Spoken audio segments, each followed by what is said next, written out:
Hi, magandang araw po ulit sa inyong lahat for our second reading of the day. Tingnan naman po natin kung ano po ang mangyayari sa ating second reading of the day, no? Very powerful po ang araw na ito. Wag nyo po talaga ha, wag nyo po talaga itong wag nyo po ito talagang papalagpasin, ano?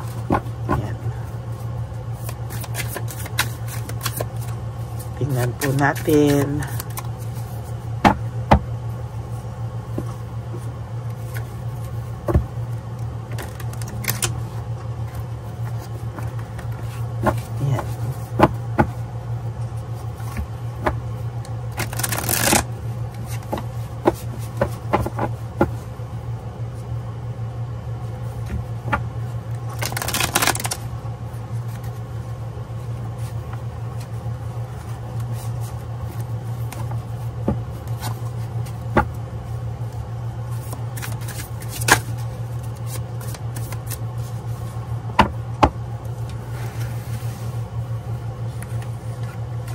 Ayan. Pili po tayo ng 20 cards or let's make it 24 cards, no? Pili po tayo. First time ko itong gamitin. 1, 2,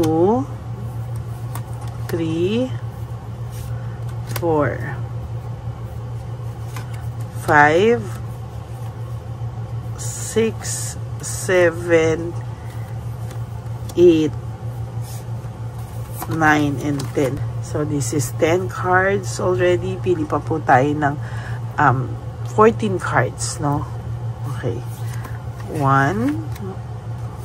2, 3, 4, 5, 6, 7, 8, 9, 10, dito sa bandaunan, 11, 12, 13, and 14. Dalawa na nakuha ko. Okay, itabi muna po natin itong mga hindi natin napili.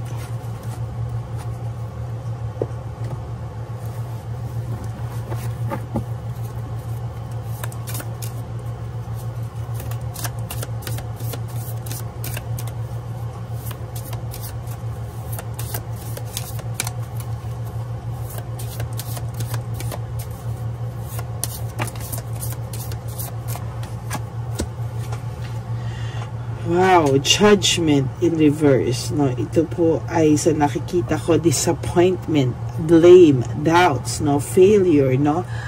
Parang hindi niya po maharap-harap yung mga nangyari, no? Failure to face the facts. Talaga pong sa nakikita ko dito, ang judgment po is about really disappointment sa buhay, no? Na parang hindi mo alam, nako, tama, nagparamdam ito, hindi pa tayo bukas, no?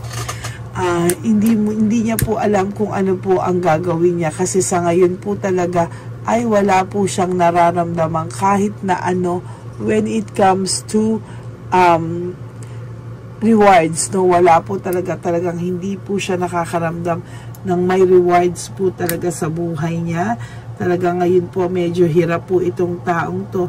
And talaga pong pilit niya pong nilalabanan lahat ng disappointment niya, lahat po ng akala niya po sa buhay niya ngayon ay na mararating niya ay hindi pala niya narating, no? Sinayang niya po yung relationship niyo at somehow meron pong point sa buhay niya na siya po talaga ay napapagod or napagod sa buhay, no? Hindi po magbukas tong kandila. Nalunod na. Parang siya, nalunod na siya, no?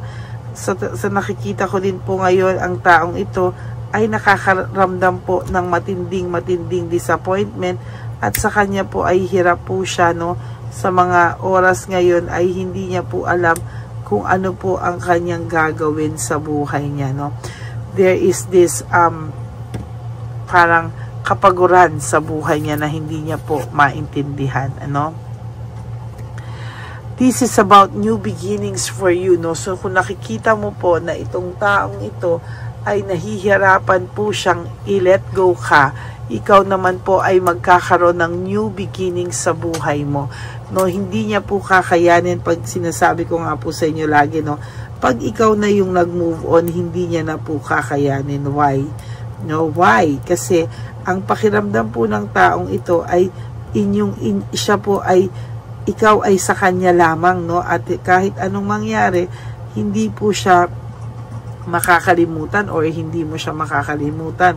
Pero ang nangyari po dito ay ikaw po mismo ay makakaramdam po ng matinding pagbabago sa buhay mo, no? Makaka-adjust ka, paano nararamdaman mo, bakit ang gaan na ng pakiramdam ko, or minsan may times na naiisip mo pa rin itong taong to, pero hindi na siya ganun kasakit, no? Tulad ng una, lalo na po kapag ka talagang ngayong mga panahon na to, marami kang pinagkakabalahan, hindi ka tumigil sa lahat ng sakripisyo mo sa buhay dahil kailangan mo talagang kumilos, no? There will come a time na marirealize mo, hindi na ako ganon kalungkot, hindi na ako ganon kapagod. Parang ngayon, parang excited ka na harapin. Ayaw mo munang magrelasyon for some of you, no? Gusto mo munang i-enjoy yung sarili mo or magpakabisi ka or mag-heal. Tama po yan, ano? Kaya lang po, ang sasabihin ko sa iyo, huwag ka pong madi-disappoint, ha? There will come a time in your life na magkikita at magkakausap pa rin po kayo nito. At ito pong taong to ay hihingi pa rin ng tawad sa iyo or magkakaroon po talaga siya ng pagkakataon na makahingi siya sa iyo ng tawad. There will come a time na hindi niya nakakayanin, whether kahit anong kataas ng pride nito, there will come a time na magsusorry po siya sa lahat ng kasalanan niya sa iyo, no? Ginusto niya po kasi yung freedom niya, no? Gusto niya po mag-explore, gusto niya po yung freedom niya, no? Parang ayaw niya po ng nakatali, no? Ayaw niya po ng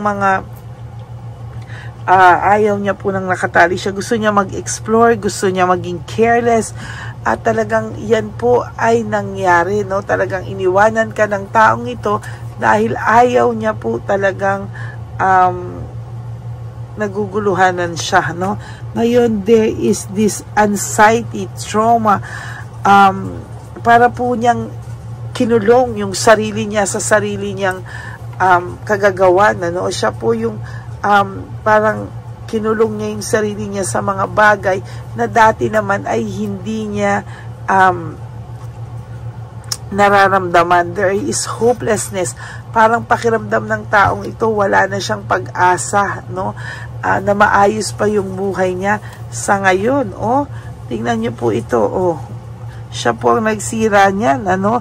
Parang broken family, waste of time, arguments, lahat po, no? Talagang meron siyang nararamdaman dito na sinira niya po yung masayang pagsasamahan nyo. Ngayon, nakakaramdam siya ng piti, panay siya away sa ibang tao. Minsan nananahimik to kasi feeling niya waste of time pa na magsalita siya dahil wala ka na rin naman eh. So ano pa ang kanyang gagawin, ano?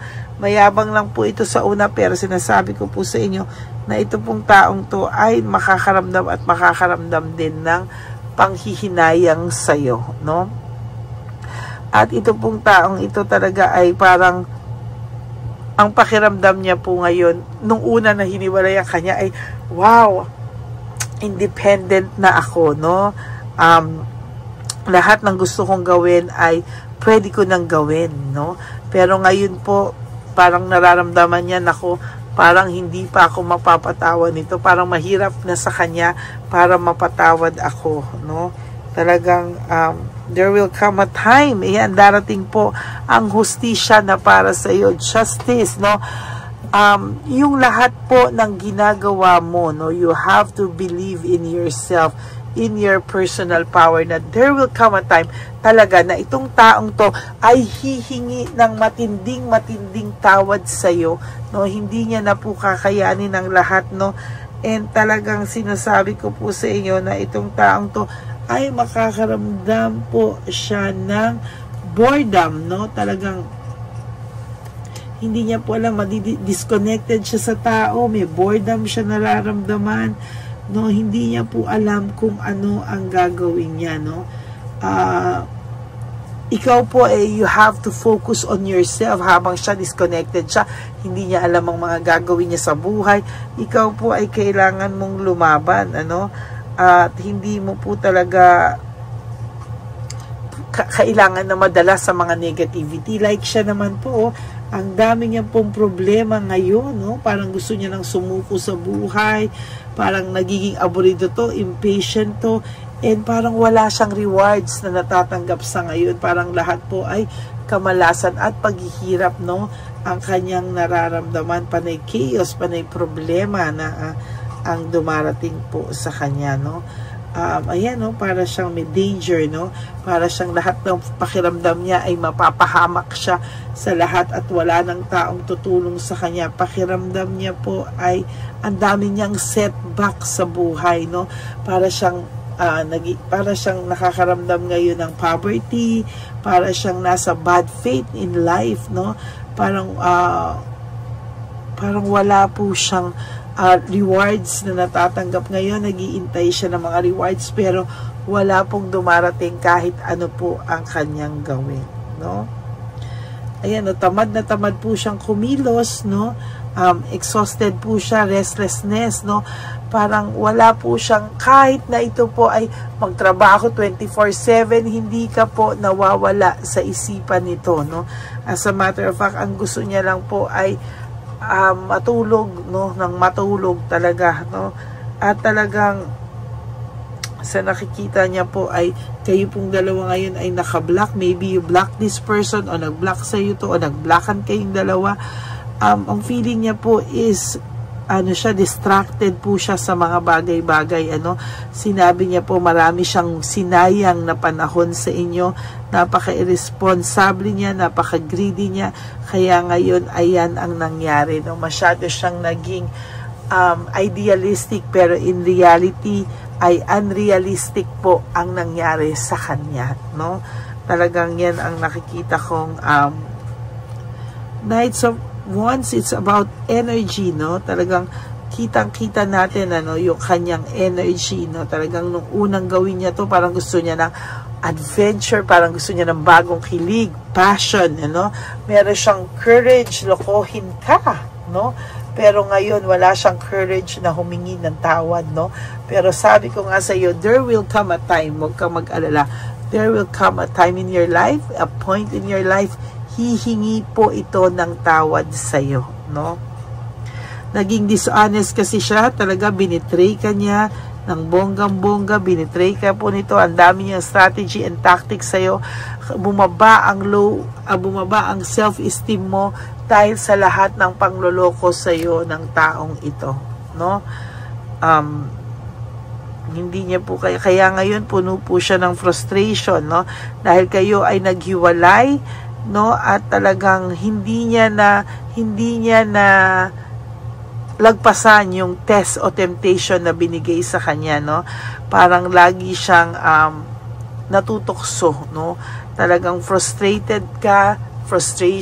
naging frustrated ka dahil sa kanya, at siya ngayon ang nakakaramdam naman ng frustration dahil sa inyong paghihiwalay, Ikaw po, there are many choices po sa iyo talaga, marami ka pong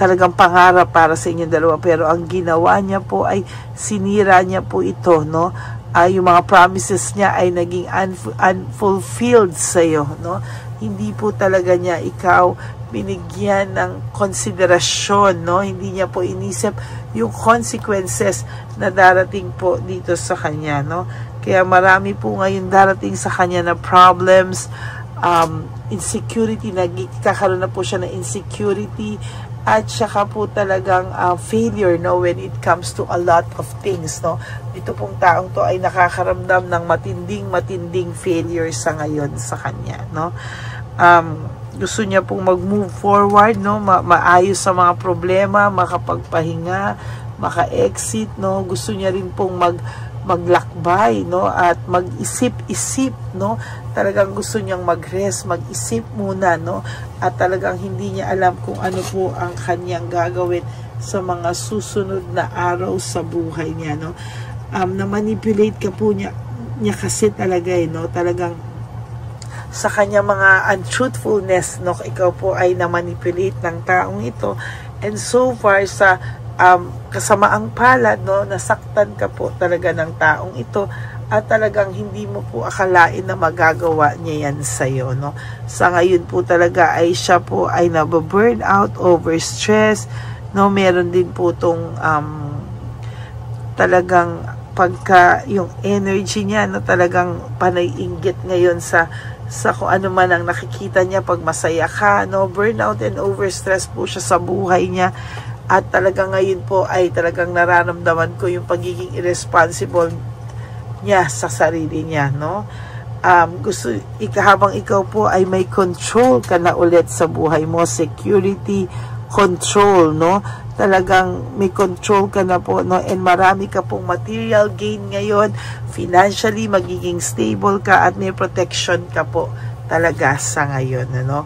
Very, very ikaw po ay binabalansi mo na po. You want to have a balanced life, no? At ikaw po ay magiging balanse, ma-change mo po yung mga circumstances o yung mga hindi magandang nangyari sa iyo sa buhay mo, no? Talagang ngayon po ay magiging mas maayos ka pa sa mga darating na panahon, no? Siya po ay makakaramdam ng dissatisfaction, mixed emotions, satisfaction, fear, no? Subconscious po talagang gulong-gulo po siya talaga sa isip niya ngayon. Moon is all about mixed emotions, no. Ito po nandiyan yung takot, yung dissatisfaction, lahat po ng pwedeng maramdaman ay nandiyan, ano. Yan po talaga yung moon, no. At talagang nako. So yan po, no, siya po ay napuno ng selfishness, unfair po siya, naging unfair siya sa iyo. Yung pride niya po is sobra-sobra, no. There's excess pride, no. Talagang mahirap po ibaba ang pride niya, pero wag kang mag-alala, darating talaga ang araw na talagang hihingi ito ng kapatawaran sa lahat po ng mga kasalanan niya na hindi niya po maamin-amin sa iyo o hindi niya po inaamin sa iyo. Okay? Yan po ang ating second reading of the day. Oh, very, very powerful po talaga ang mga readings natin. Yan, maraming salamat po sa inyong lahat. Okay, and for those of you who would like to know if this reading is really for you, at gusto nyo po magpa-personal reading, you may contact me po at Ladyly Elena, that's Ladyly. Elena, nasa dulo po yan ng ating video. Diyan nyo po ako makokontak. That's my only official and legit FB and Messenger account, no. Nandyan po din ang fake account kung saan pwede nating i-report ang ating fake na Lady Elena na kung saan ay nang-scam at nang-hahack ng inyong detalye sa cellphone, no. I-report nyo po yan sa Messenger para po lalo po siyang hindi na po maka-message at ma-hold po siya para sa maraming tao na kanyang pang gustong lokohin, no. And to all my ever loyal, faithful, and solid Lady Elena family, I love you all from the bottom of my heart. Mahal na mahal ko po kayong lahat, at kahit nasang lupalop po ako ng daigdig, ako po ay magbibigay sa inyo ng reading of the day. I love you all with all my heart, and thank you so much for not skipping ads. Tandaan niyo po, ang aking mga bilin sa inyo is just to live one day at a time. Do 3 things that will make you happy for today. Prioritize yourself, love yourself. Tandaan niyo po, self-love is still the best love of all, no? Maraming salamat po sa inyong lahat, and God bless you all. And of course, life is so short. Don't make it shorter by stressing yourself from all the pains and the heartaches na binigay sa inyo na kahapon. Just surrender everything to the divine universe and just let go and let God write your life and love story. Ako po ay magbabalik for our third reading of the day. Nakakakilabot po ang ating mga readings ngayong araw na to. Maraming salamat po sa inyong lahat, and may God bless you all. Thank you so much for not skipping ads, and for those of you who would like to give me a super thanks for this video, I would really appreciate that and love that from the bottom of my heart. Okay? Maraming salamat po, and God bless you all. Bye! Okay, update po, may nagpanggap pong subscriber natin na Siya po ay magpapahula sa fake na Lady Elena, kaya ayan, hinihingan po siya ng $80 at ang cell po niya ay nabigay at nakuha. Ang pangalan niya po sa cell ay Julian Albert, no? Siya po ay may cell account din, kaya mag-iingat po kayo. Ayan po, no, kung sino man po yung scammer na Julian Albert na yan, no, iinsensuhan po natin yan para siya po ay makonsensya. Kung wala man po siyang konsensya, at least po bumalik sa kanya lahat po ng kanyang ginagawa, at maling-mali po yan, ano. Basahin niyo po lahat yan, makikita niyo po, ayan po ang cell number niya at Julian Albert na yan, ano, para po talagang mai-report din po natin yan na siya ay gumagamit ng cell account na Julian Albert. Mag-ingat po kayo. Ayan po yung number niya. Ayan po yung pangalan niya. Huwag po kayong magpauto. Nakita nyo naman po, no, napakalayo po ng pangalan ko sa pangalan ng pinagsisendan nyo po ng account o ng pera. Kaya mag-ingat po kayo at beware sa scammer na to. At talagang ayan po, pinost ko po ang kanyang pangalan dito para maging babala po sa inyong lahat. Maraming salamat po. At mag-ingat po kayo, paki-report po ang page na yan, ang messenger niya na Lady Elena. Maraming salamat po and God bless you all. Ayan, sa susunod po makikita niyo yung account niya na i-report niyo. Salamat po na marami. Magandang gabi po ulit sa inyong lahat. Ako po ay muling nagpapaalala sa inyo na mayroon pong lumalabas sa FB at Messenger account na fake account po, no, nang hihingi po ng $25 through PayPal at hindi po yan totoo. Huwag po kayong maniwala dyan. At pag sinabi mo po na gusto ko pong marinig ang boses nyo or makita kayo, ang sasabihin po ay magbibigay kami ng link. Buksan mo yan at pagkatapos ay makikita mo ako. Huwag po kayong maniniwala dahil yan po ay hindi totoo. Yan po ay isang malaking scam na pag binuksan nyo po ay mahahack po lahat sa inyo. Mahahack po ang inyong mga personal details. Lahat ay mahahack. Ako po ay nalulungkot na ito po ay nangyari, ngunit sa talagang may mga tao pong masasama at may mga tao po talagang hindi makatiis na hindi gumawa ng masama sa ibang tao. Pero maging aware po sana kayo, tulungan nyo po ako, i-report po natin yung fake na yan at sa FB para siya po ay mawala na at wala na po siyang mabiktima pa, no? Nandyan po lahat ng details at maraming salamat po sa inyong lahat. Maraming salamat po sa inyong lahat at mag-iingat po kayo.